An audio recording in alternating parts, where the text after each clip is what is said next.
bonjour. Alors oui, je suis pas dans ma scrap room, enfin dans mon atelier, j'y suis pas parce que vous voyez derrière, il n'y a pas de dies, il n'y a rien. Je suis dans ma salle à manger. Eh oui, dans mon atelier, il faisait trop froid. J'ai dit, je vais venir ici. On m'a mis, j'ai mis une vieille table, ce que mon mari m'a rapporté là, et qu'on avait dans le grenier. Il m'a mis une vieille table et moi, ça me suffit pour, voilà. Bon, de temps en temps, je vais à l'atelier chercher quelque chose. Il me manque toujours en principe quelque chose, mais bon, c'est pas grave. J'arrive quand même à bricoler. Et en ce moment, ma folie, c'est les magnettes. J'arrête pas d'en faire, en Fimo bien sûr. Et ce matin, je me suis dit, mais attends, là, j'ai fait un truc qui a un rapport avec le scrap. Enfin, le scrap. J'ai fait de la Fimo qui me rappelle le scrap, oui, l'activité scrapbooking. Voilà. Je vous montre ça, c'est mieux que je vous parle, ça sert à rien. Vous voyez, j'ai fait ça en Fimo. Donc c'est Fimo, Fimo, Fimo, Fimo, Fimo, Fimo, la gomme. Il n'y a que le papier là, que c'est pas de la Fimo. Le sous, c'est du bois, c'est des petits bâtonnets, hein, comme vous voyez, que j'ai collé avec ma colle à bois de chez Action, tout simplement, hein, il n'y a rien de compliqué. Vous collez vos bâtonnets, ça vous fait un support. Vous pouvez le peindre. Moi, je l'ai laissé naturel parce que je trouvais ça sympa, naturel. Puisque là, j'ai mis un tapis de scrapbooking que j'ai imprimé sur Internet. Vous imprimez votre tapis, paf, vous le découpez.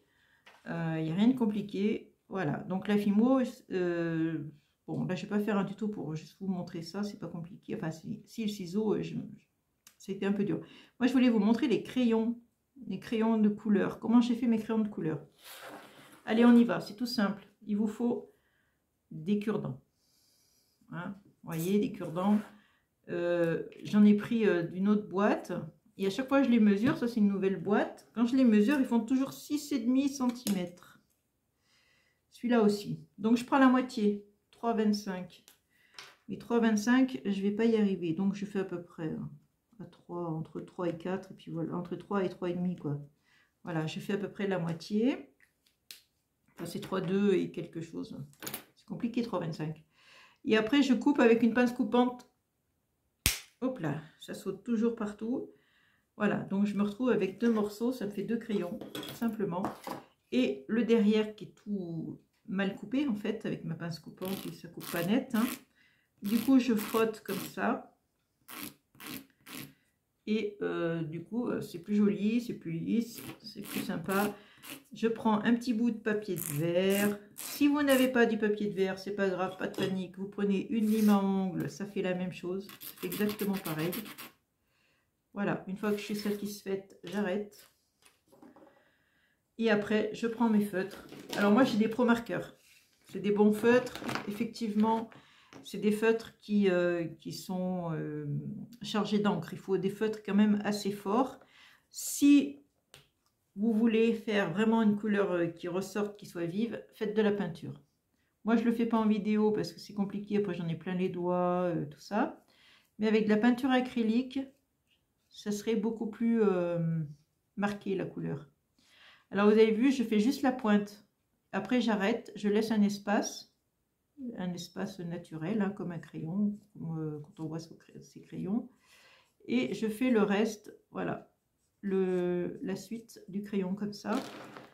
Et voilà, j'ai un petit crayon qui est déjà fait, ça va vite, hein, vous voyez. Ça va très très vite. Voilà, mon petit crayon. Et après, je me suis dit, mais je vais faire une boîte pour les mettre dedans. Une boîte de crayons de couleur. Alors, j'ai pris du papier gris, un gris métallisé, un peu gris que j'avais dans mon atelier là-bas, hein, tout simplement. Je l'ai découpé par, il fait 6 de long par 5 de large. Et tout le tour, je vais mesurer un demi-centimètre tout le tour, que je vais venir tracer, enfin je vais marquer pour faire des plis.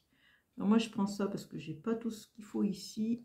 Je prends une pointe et je marque un demi-centimètre tout le tour. J'avais déjà mesuré tout à l'heure les demi-centimètres, parce que ça, tout le monde sait faire, mesurer un demi-centimètre de là à là. Il n'y a rien de compliqué. Voilà, et je fais tout le tour. Tout le tour, tout le tour. J'arrête de dire voilà, ça m'énerve. J'arrête pas de dire voilà, je sais pas pourquoi.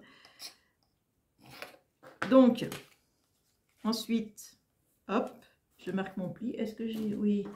J'ai pas tout ici, alors. Mais des fois, je tombe sur des trucs... Ah, tiens, je l'ai. Nickel. Je marque le pli ici aussi. Vous avez compris, hein, ça va faire une petite boîte. C'est tout simple. Hein. On peut faire un couvercle si on veut. Vous faites une dimension légèrement plus grande. Et ben, ça vous ferait un couvercle. Vous faites la même chose, mais un petit peu plus grand pour fermer la boîte. Voilà. Et pour couper, alors, là, il y a un pli, je suis le pli. Et je m'arrête. Dès qu'il y a l'autre pli, hop, je m'arrête. Je tourne. Je continue, je coupe. Je tourne. Je refais pareil. Je tourne et je fais pareil. Sur les 4 côtés. Et après, bah ça, je n'ai plus qu'à le coller, mettre de la colle ici. Hop. Et mettre de la colle ici. Et je le rentre à l'intérieur. Bon, je le fais pas en vidéo parce que sinon la colle c'est un peu long à sécher, mais vous voyez, ça vous fait un petit, une petite boîte quoi. Voilà. Une fois que c'est sec, bah, vous mettez vos crayons dedans. Il faut la remplir, hein. Moi elle n'est pas pleine là. Voilà, il faut la remplir. Alors ils sont pas tous de la même hauteur parce que ma boîte elle a déjà servi, donc je les ai taillés mes crayons. Mais si la boîte elle est neuve, faites-les toutes de la même hauteur. Évidemment, il faut voir ce que vous voulez. Après, je me suis dit, mais attends Martine, il faut mélanger scrap et fimo. J'aime bien mélanger scrap et fimo d'ailleurs. C'est un peu ma manie, ça. Et je me suis dit, je vais prendre un papier. Allez, reparti sur le scrap. Une carte. Alors, c'est ça, ce papier, voilà. J'ai maté en blanc avec du blanc. J'ai pris un dessin que j'ai trouvé sur internet, que j'ai imprimé, que j'ai découpé tout simplement avec du papier d'imprimante. Hein. J'ai rien de compliqué. Hein. Vous allez sur internet, vous tapez dessin à imprimer et vous en trouvez plein. Un bout de washi, je suis en train de le couper là. Je vais mettre mes crayons. Alors attendez, je suis dans le mauvais sens. Je mets mes crayons ici. Je vais en mettre plus, hein, il n'y en a pas assez là. Voilà, je vais essayer de les mettre un peu droit là pour que ce soit plus sympa. Une fois que j'ai tout placé, je mets mon washi. En plus, c'est tout doux, c'est faire. Hop là. Et ensuite, ça, je peux le coller ici. Je mets un sentiment, j'ai découpé pareil sur internet. Hein. J'ai tapé dans mon truc pour écrire là et hop, mets des couleurs. Faire comme ça, on peut le mettre comme ça, on peut le mettre je sais pas comment. Là j'aurais pu faire encore le matage pour faire ressortir mon dessin à colorier. Et voilà, j'ai fait on peut faire une petite carte avec ces petits crayons de couleur qui sont assez cool, assez sympa. Voilà, pour faire une carte, j'ai trouvé l'idée pas mal. Après voilà, la base j'étais partie pour faire ça. Et j'ai atterri en scrap. Vous voyez, moi, j'arrive toujours des fois, pas toujours, mais souvent, j'arrive à faire les deux. C'est un peu transversal. On peut faire de la fimo qui corresponde à du scrap ou du scrap qui corresponde à la fimo. Vous voyez, c'est souvent comme ça, moi. Voilà, je vais vous montrer ce que je suis en train de faire en fimo parce que je suis dans ma folie magnète. Là, j'en ai fait plein, j'arrête pas. Voilà, j'arrête pas, je m'amuse. Alors, ils ont un petit aimant derrière. Hein, et ils sont sur une planche en fer pour les tenir. Comme ça, au moins, ils ne bougent pas. Celui-là, il tient tellement que pourquoi je n'arrive pas à le décoller? L'aimant est trop fort ou quoi? Ah, j'ai dû le coller. Ah là là là là. Celui-là, il n'est pas collé.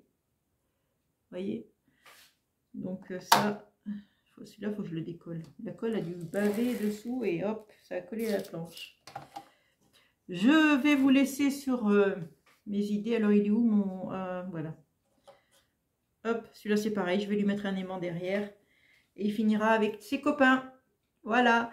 Je vous demanderai de me mettre en commentaire si vous voulez que je vous fasse un tuto de quelque chose là-dedans. Je ne sais pas quoi. N'importe lequel, je m'en fiche. Vous choisirez. Je vous laisse. Je vous fais de gros bisous et je vous dis à une prochaine vidéo. Ciao.